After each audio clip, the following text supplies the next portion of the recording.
우리는 지난 시간에 에스더 2장의 말씀을 통해서 미스 페르시아에서 왕후가 이제 에스더로 간택되는 사건을 함께 살펴보았습니다.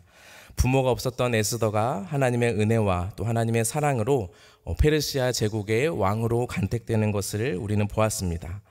이제 그 뒤에 이어진 말씀을 함께 살펴볼 텐데, 에스더가 왕후가 된 이후에 모르드게는 이제 대궐 문에 앉아 있다라고 성경에서 기록하고 있습니다.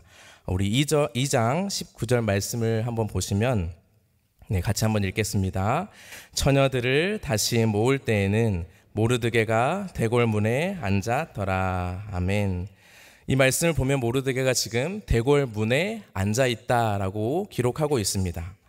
여기서 이제 대궐 문에 앉아 있다는 것은 마치 어떤 문 앞에서 의자를 놓고 또는 돗자리를 깔고 그 앞에 앉아 있는 것이 아니라, 이것은 그 대궐에서 왕궁의 문을 지키는 한 자리를 차지하고 있는 관직을 표현할 때도 이런 표현을 쓸 수 있습니다.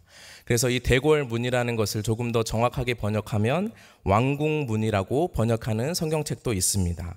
그래서 이 왕궁문에서 이제 모르드게가 어느 때와 같이 성실하게 자신의 일을 감당하고 있었습니다. 그러던 어느 날 모르드게가 이 왕궁문에서 심상치 않은 분위기를 감지하게 되는데, 우리 2장 21절 말씀을 같이 한번 읽겠습니다. 모르드게가 대궐문에 앉았을 때에 문을 지키던 왕의 넷이 빅단과 데레스 원한을 품고 아하수에로 왕을 암살하려는 음모를 꾸미는 것을 음모를 꾸미는 것을 이제 봅니다. 문을 지키던 왕의 넷이 빅단과 데레스가 왕에 대한 원한을 품고 이제 아하수에로 왕을 암살하려는 반역을 계획하고 있었습니다. 이제 그 왕을 암살하려는 그 반역의 계획을 모르드게가 발견하게 되었고, 모르드게는 이 사실을 왕후 에스더에게 전달하고 왕후 에스더는 모르드게의 이름으로 왕에게 보고했습니다. 그리고 그 두 사람은 조사를 받고 반역의 증거가 나와서 이제 그 두 사람은 나무에 달려서 죽게 되고, 그 모든 일이 궁중일기에 기록되었다라고 오늘 성경에서 말하고 있습니다. 우리가 이 말씀을 좀 살펴보기 전에 만약 내가 모르드게였다면 어땠을지를 좀 같이 한번 생각해 보려고 합니다. 모르드게가 이 상황 속에서 오늘 본문에서 반역의 도당들을 이 왕궁문에서 만났을 때 이 세 가지의 선택지가 있었을 것이라고 생각해 볼 수 있습니다. 첫 번째는 이 반역의 도당을 만났을 때 그 사람들이 하는 일들을 모른 척 넘어갈 수 있었습니다. 왜냐하면 이것을 괜히 알리고 또 이야기했다가 이것 때문에 내가 왕보다 먼저 암살당할 수 있기 때문에 자신의 목숨을 생각하면 이 사실을 모른 척 넘어가는 것이 괜찮을 수도 있습니다. 또 두 번째 선택지는 이 반역의 도당과 손을 함께 잡는 것입니다. 그래서 이 빅단과 데레스가 세운 그 나라에서 한 자리를 차지할 수 있는 중요한 기회였고, 더 높은 곳으로 올라갈 수 있는 기회였기 때문에 이 두 번째 선택지도 모르드게에게 있었을 수 있습니다. 그러나 모르드게는 이 첫 번째와 두 번째 선택지, 다시 말해서 모른 척 지나가지도 않고 반역의 도당과도 손을 잡지 않았습니다. 그리고 마지막 세 번째 선택을 하게 되는데, 그것은 바로 왕후 에스더를 통해서 왕에게 이 사건을 고발하는 것입니다. 만약 이 사건에서 모르드게가 왕에게 알리지 않고 그 반역의 도당들과 함께 했거나 또 모른 척하고 지나갔다면 자신의 목숨은 지켰을지 모르지만 왕궁에 있었던 에스더의 목숨은 보장할 수 없었을 것입니다. 다시 말해서 모르드게가 선택한 이것은 자신만을 살기 위한 이기적인 선택이 아니라, 또 자신의 인생을 한번 바꿔보려는 욕망으로 선택한 것이 아니라, 가족을 생각하며 또 그 의의를 생각하면서 그 자신이 이제 그 반역의 도당을 왕에게 고발하는 것을 이야기하고 있는 본문입니다. 그래도 우리는 사극을 한번 볼 때 이런 이야기를 많이 볼 때가 있습니다. 왕에게 중요한 공을 세웠을 때 그 공을 세운 신하에게 또는 백성에게 왕이 포상을 내리고 선물을 할 때가 있습니다. 그래서 나에게 나오고 또 너 소원이 무엇이냐 내가 다 들어주겠다라고 이야기를 하면서 왕이 모르드게에게도 그렇게 상을 주는 것이 어쩌면 당연한 것처럼 우리는 생각할 수 있습니다. 그래서 에스더 6장에 보면 뒤늦게 이 아하수에로 왕이 어느 날 밤 잠이 오지 않아서 왕의 궁중일기를 읽다가 이 모르드게 사건을 읽게 됩니다. 그래서 6장 3절에서 이렇게 이야기를 했습니다. 왕이 이르되 이 일에 대하여 무슨 존귀와 관직을 모르드게에게 베풀었느냐 하니 측근 신하들이 대답하되 아무것도 베풀지 아니하였나이다 하니라라고 말하고 있습니다. 자, 이 말씀을 보면 그 당시에도 왕의 반역을 막은 이 모르드게가 포상을 받는 것은 당연한 관례였고 또 절차였다라고 이야기를 하고 있습니다. 그런데 우리가 오늘 좀 주목해서 살펴볼 것은 이 에스더 2장에서 궁중일기에 기록된 그 사건으로 끝이 나고 6장에서 이제 모르드게가 다시 왕에게 이 상을 받게 되는데 2장과 이 6장 사이에 공백을 오늘 좀 같이 생각해 보려고 합니다. 분명히 모르드게는 그 왕 앞에서 좋은 일을 행했고 그 일로 보상을 받고 높은 관직을 받는 것이 마땅하였습니다. 그런데 에스더 3장 1절을 보면 그 모르드게의 이야기가 등장하지 않고 새로운 사람의 이야기가 등장하는데 우리 3장 1절에 이렇게 기록되어 있습니다. 그 후에 아하수에로 왕이 아각 사람 함므다다의 아들 하만의 지위를 높이 올려 함께 있는 모든 대신 위에 두니라고 되어 있습니다. 그러니까 우리가 지금까지 살펴본 이 스토리상 자연스러운 문맥은 뭡니까? 그 후에 아하수에로 왕이 모르드게를 높여 함께 있는 모든 대신 위에 두니라고 하면 굉장히 자연스러운 문맥인데 이 3장 1절에서는 모르드게가 아닌 아각 사람 함므다다의 아들 하만이 등장을 하고 있습니다.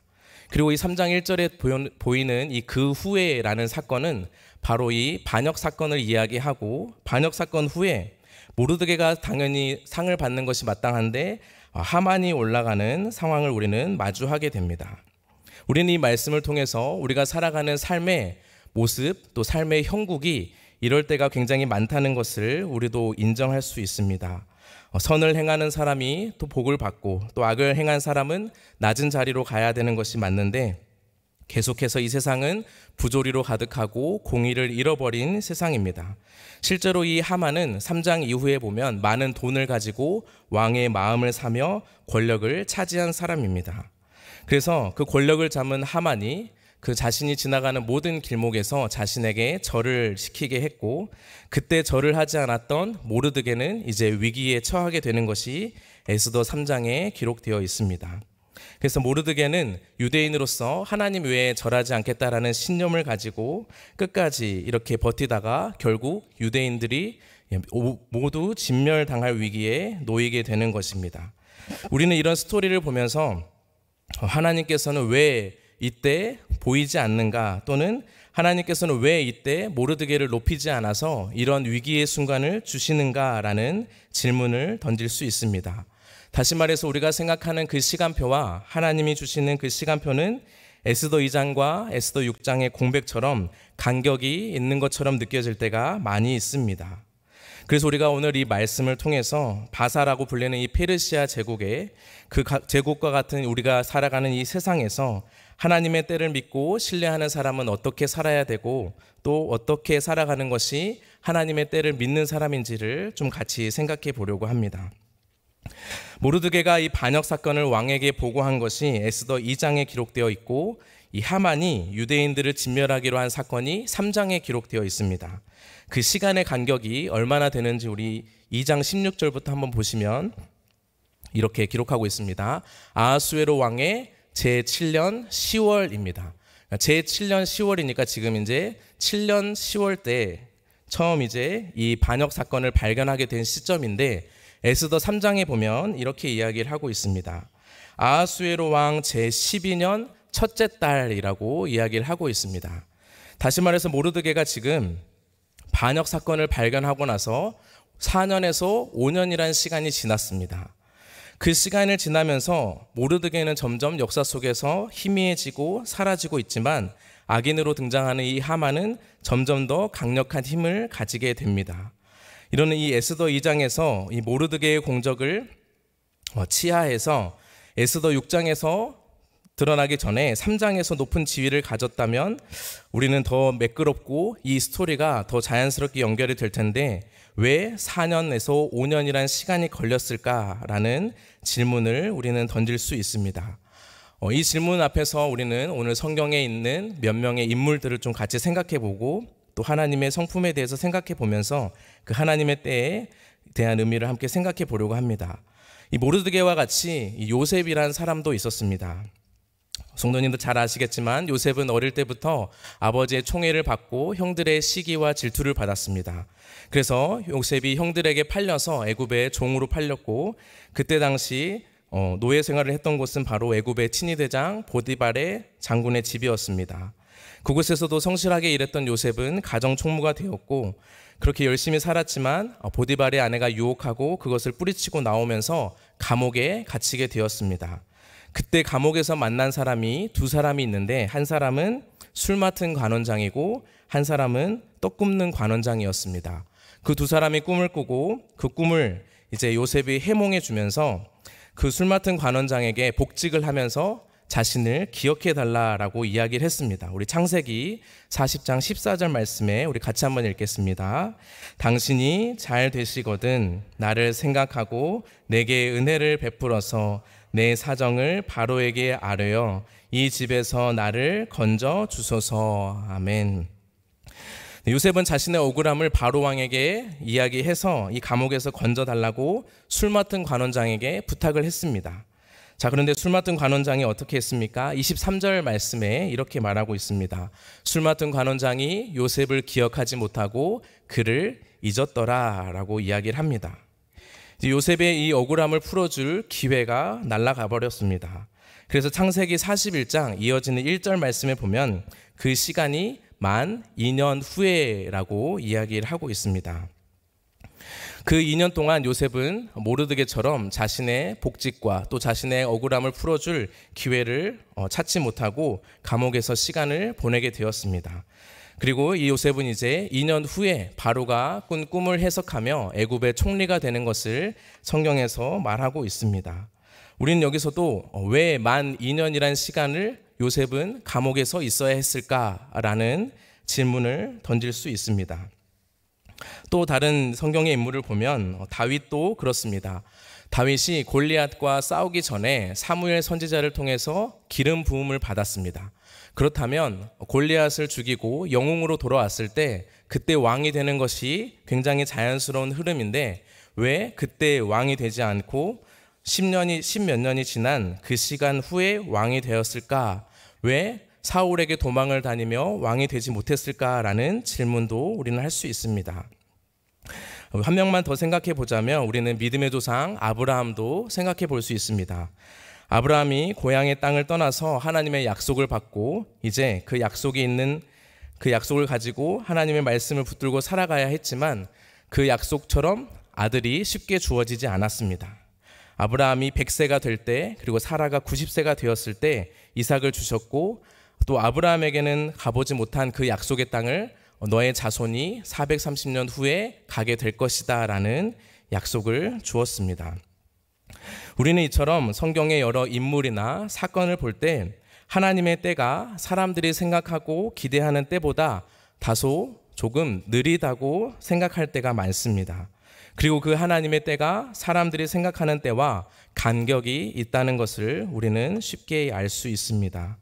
그렇다면 왜 하나님께서는 이처럼 바로 즉각적으로 응답하시지 않고 모르드게나 요셉처럼 몇 년 동안 그런 시간을 보내야 하고 아브라함과 다윗처럼 수십 년, 수백 년이란 시간을 보내야 비로소 하나님의 약속과 하나님의 역사를 볼 수 있는가라는 질문을 던질 수 있습니다. 우리가 이 질문을 이해하기 위해서는 하나님께서 어떤 분이신지를 이해하고 믿는 것이 중요합니다. 하나님께서는 말씀으로 이 세상을 창조하시고 다스리시는 분입니다. 그리고 그 하나님은 시간과 공간 또한 창조하신 분입니다. 그래서 하나님께서는 우리 인간을 만드실 때 함께 공유하는 공유적 속성과 함께 하나님만 가지시는 비공유적 속성을 가지고 계십니다. 그 비공유적 속성에 보면 하나님의 무한성이라는 속성이 있습니다. 그 하나님의 무한성은 말 그대로 한이 없으시고 유한한 인간과는 다른 속성을 말하고 있습니다. 그런데 이 무한성이 시간과 공간에 있어서 이렇게 표현될 수 있습니다. 먼저 시간 안에서는 하나님의 무한성은 그 시간을 초월하신 분으로 영원성을 가진 하나님이라는 것을 우리는 성경에서 말하고 있습니다. 그래서 요한계시록 1장 8절에 우리가 잘 아는 말씀인데 우리 같이 한번 읽어보겠습니다. 주 하나님이 이르시되 나는 알파와 오메가라. 이제도 있고 전에도 있었고 장차 올 자요 전능한 자라 하시더라. 아멘.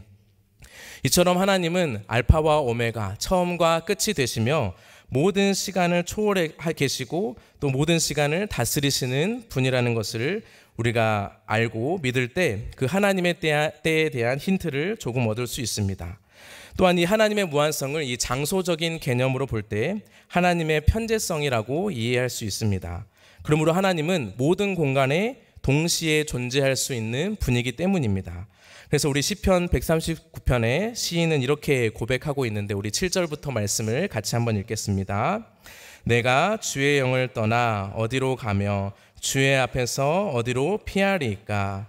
내가 하늘에 올라갈지라도 거기 계시며 수월에 내 자리를 펼지라도 거기 계시니이다. 내가 새벽 날개를 치며 바다 끝에 가서 거주할지라도 거기서도 주의 손이 나를 인도하시며 주의 오른손이 나를 붙드시리이다. 아멘. 이처럼 하나님은 하늘이나 수월이나 바다 끝 어디에라도 존재하시는 하나님의 편재성을 찬양하고 있습니다. 그러므로 우리가 이 하나님의 때를 이해하기 위해서는 하나님의 속성인 하나님의 무한성을 이해할 때 비로소 우리는 그 하나님의 때를 조금이나마 예측할 수 있습니다.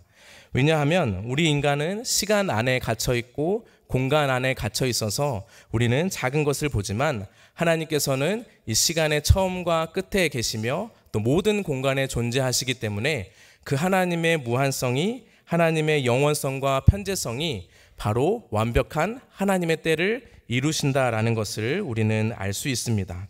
그러므로 하나님께서는 그 모든 시간과 또 모든 스케줄이 완벽합니다.